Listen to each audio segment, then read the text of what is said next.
Sarah was a 32-year-old project manager at a tech company in Seattle. She was organized, responsible, and always had everything under control. Her coworkers admired her attention to detail, and her family relied on her practical approach to life. She wasn't the type to take unnecessary risks, which is exactly why what happened next caught everyone by surprise. It was a Tuesday morning in March, and Sarah was already running late. She had an important presentation at 9 a.m., and her usual 45-minute commute was being threatened by a series of small delays. Her coffee maker malfunctioned. She couldn't find her presentation notes, and her phone battery was nearly dead. As she rushed to her car, she noticed something that made her pause. Her rear tire looked slightly deflated, not completely flat, but definitely lower than it should be. Sarah knelt down to inspect it more closely. The tire pressure monitoring system hadn't triggered a warning, and she remembered that she'd been meaning to check her tire pressure for weeks. She pulled out her phone to check the time. 8 minutes until she needed to leave to make her meeting. The nearest gas station with an air pump was 7 minutes away, and she'd need at least 10 minutes to properly inflate the tire and check the pressure. That's when she said it. It'll be fine. The decision point Sarah convinced herself with a series of rational-sounding arguments. The tire wasn't completely flat. The meeting was only 15 miles away on mostly highway roads. She'd driven on slightly low tires before without incident. She could stop at a gas station right after her presentation. The risks seemed minimal, and the cost of missing her presentation seemed significant. This is the moment where most accidents begin, not with obvious danger, but with small compromises. Sarah made what safety experts call a normalization of deviance, accepting a situation that deviates from the standard because nothing bad happened before. Sarah made it to the highway without incident, which only reinforced her decision. The traffic was moving smoothly at 65 miles per hour, and her workplace exit was just 8 miles ahead. She began mentally rehearsing her presentation, her mind already moving past the tire issue. Then, at mile marker 47, something changed. The underinflated tire, which had been steadily losing more air due to the heat generated by highway driving, reached a critical point. The tire didn't explode dramatically like in movies. Instead, it experienced what mechanics call rapid deflation, causing Sarah's car to pull sharply to the right. Sarah, to her credit, didn't panic. She remembered her driver's education training and avoided slamming on the brakes. She maintained her grip on the steering wheel and began gradually slowing down while attempting to guide her car toward the shoulder. But the underinflated tire made steering difficult, and the highway shoulder at that particular stretch was narrow with a steep embankment. Her car came to rest partially on the shoulder and partially in the slow lane. She was unharmed, but she was now in one of the most dangerous positions possible: a disabled vehicle in an active traffic lane during morning rush hour. Sarah activated her hazard lights and immediately called emergency services. Within minutes, a state trooper arrived and helped her safely exit the vehicle and move behind the guardrail. A tow truck was dispatched, and the highway patrol worked to direct traffic around her disabled car. Fortunately, this story has a positive ending. Sarah wasn't injured, and no other vehicles were involved, but the consequences rippled outward in ways she hadn't anticipated. Her car required not just a new tire, but repairs to the wheel assembly that had been damaged during the incident. The total cost exceeded $800.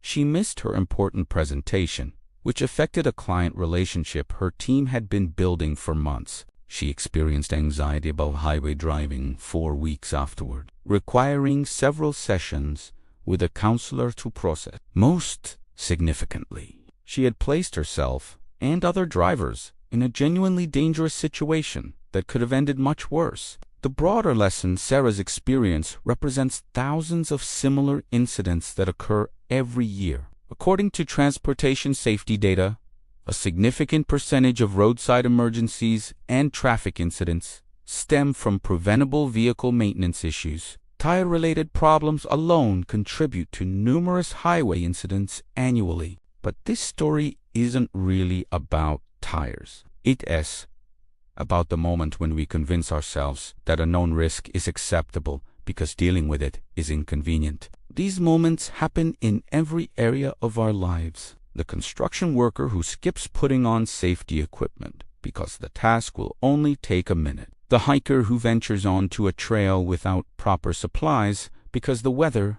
looks clear. The parent who leaves a pot unattended on the stove while running upstairs quickly. The employee who doesn't report a safety hazard because they assume someone else will handle it. Understanding the psychology.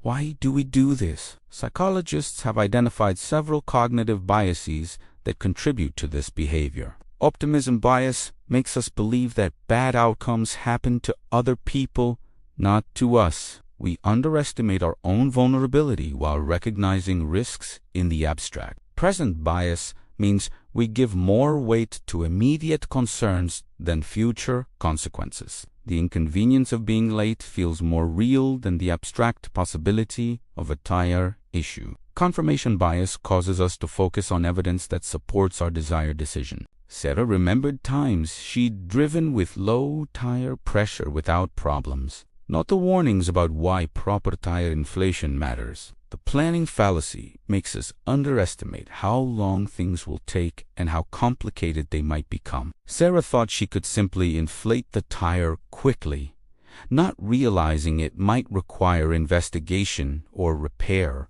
Prevention strategies. So, how do we break this pattern? Here are evidence-based strategies. Create decision rules in advance. Sarah could have established a personal rule.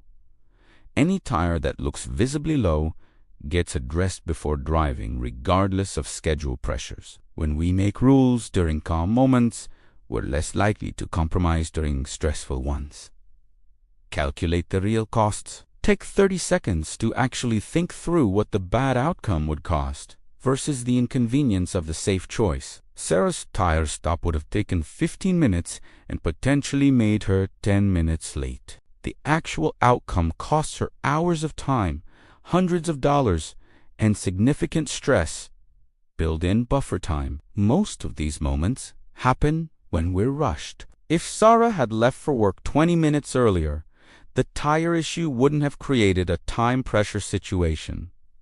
Implement forcing functions. These are systems that make the safe choice automatic. Sarah could have set a weekly reminder to check tire pressure, making it routine rather than something she remembered only when there was a problem. Practice scenario thinking. Before saying it'll be fine, take 10 seconds to visualize what not fine would actually look like. This counteracts optimism bias by making potential consequences feel more real. Today I spoke with Sarah recently, about a year after her experience. She now keeps a tire pressure gauge in her glove compartment and checks her tires every Sunday morning. She's built buffer time into her schedule for important meetings. Most importantly, she has become aware of her own "it'll be fine" moments and has learned to pause when she hears herself using that phrase. She also shared something interesting. She started noticing these moments in other areas of her life. She stopped ignoring the check engine light. She stopped convincing herself she didn't need to back up important files. She stopped telling herself she'd start that important project tomorrow. The phrase, "it'll be fine," isn't inherently dangerous. Sometimes things really are fine, and we'd become paralyzed if we treated every minor deviation as a crisis. The key is developing wisdom about when flexibility is appropriate and when we simply rationalizing a poor decision. The next time you find yourself saying "it'll be fine" about something that triggers even a small warning signal in your mind, pause. Take those extra few minutes, make you the call. Do the check. Address the concern, because the most dangerous accidents are the ones that come out of nowhere. They were the ones that started with a choice we knew, deep down, wasn't quite right. The small inconvenience of being safe is always smaller than the major consequences of being sorry. That's a lesson Sarah learned, and one worth remembering every single day. Stay safe out there, and remember, when your instincts tell you something needs attention, listen to them. Your future self will thank you.